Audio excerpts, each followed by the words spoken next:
Hello বন্ধুরা, আজকে আমি বানাচ্ছি আবার লাউ পাতার বড়া। একটু আলাদাভাবে বানাবো আজকে।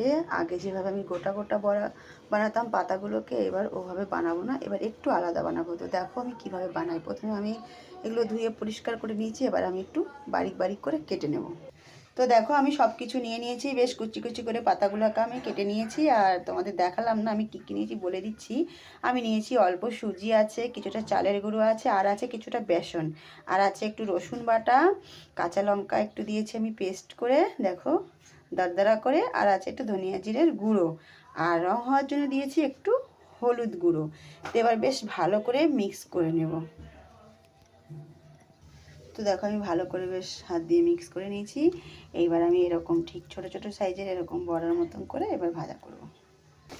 তো বন্ধুরা দেখো তেলটা বেশ গরম হয়ে গেছিলো, আমি তোমাদের দেখাতে পারলাম না, বড়াগুলো ঠিক এভাবে ছিঁড়েছি। দেখো এই যে একটু ডিফারেন্ট না, আগের পাতাগুলো গোটা গোটা ছিল, এগুলো আমি কুচো করে দিয়েছি।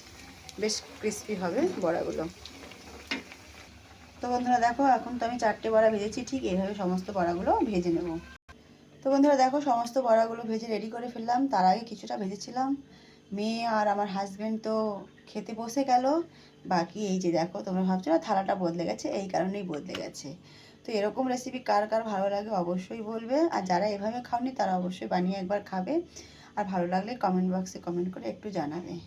আর যদি তার থেকে একটু বেশি ভালো লেগে থাকে একটা লাইক একটা শেয়ার অবশ্যই করে দেবে। ধন্যবাদ বন্ধুরা, আবার দেখা হবে নতুন রেসিপির সাথে। Tata, bye bye.